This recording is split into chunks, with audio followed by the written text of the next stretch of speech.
forme. Autre signe que le déconfinement semble s'accélérer, le sanctuaire de Lourdes va pouvoir rouvrir partiellement cet après-midi. Tout avait été fermé pendant le confinement, du jamais vu. Et à partir de 14h, les habitants d'un rayon de 100 km autour de Lourdes pourront donc revenir par petits groupes pour respecter les distances physiques et en suivant un cheminement extrêmement précis. Benjamin Peter est allé assister aux préparatifs de cette ouverture, à commencer par exemple par le marquage au sol.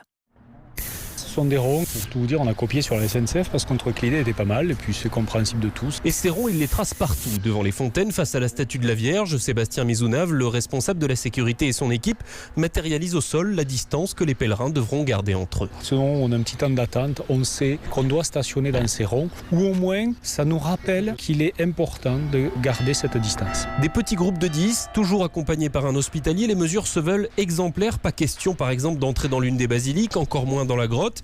Il faudra se recueillir en l'apercevant de l'autre côté du Gave, la rivière qui traverse le sanctuaire. Pour le recteur, Monseigneur Olivier Ribado-Dumas, c'est une joie de pouvoir rouvrir, même partiellement. Et pourtant, ces 2 mois ont gravement touché les finances du sanctuaire. Avec cette perspective d'une absence de pèlerinage dans les mois qui viennent, l'équilibre économique du sanctuaire qui est fondé sur le don est en grand danger. Nous prévoyons à la fin de la saison une perte d'exploitation de l'ordre de 8 millions d'euros. La situation économique du sanctuaire est aujourd'hui, je le dis, catastrophique. Et il en appelle à la générosité des pèlerins, tous ceux par exemple qui ne pourront pas se rendre à Lourdes cet été, pour permettre au sanctuaire de retrouver une stabilité financière. À Lourdes, Benjamin Peter, Europe.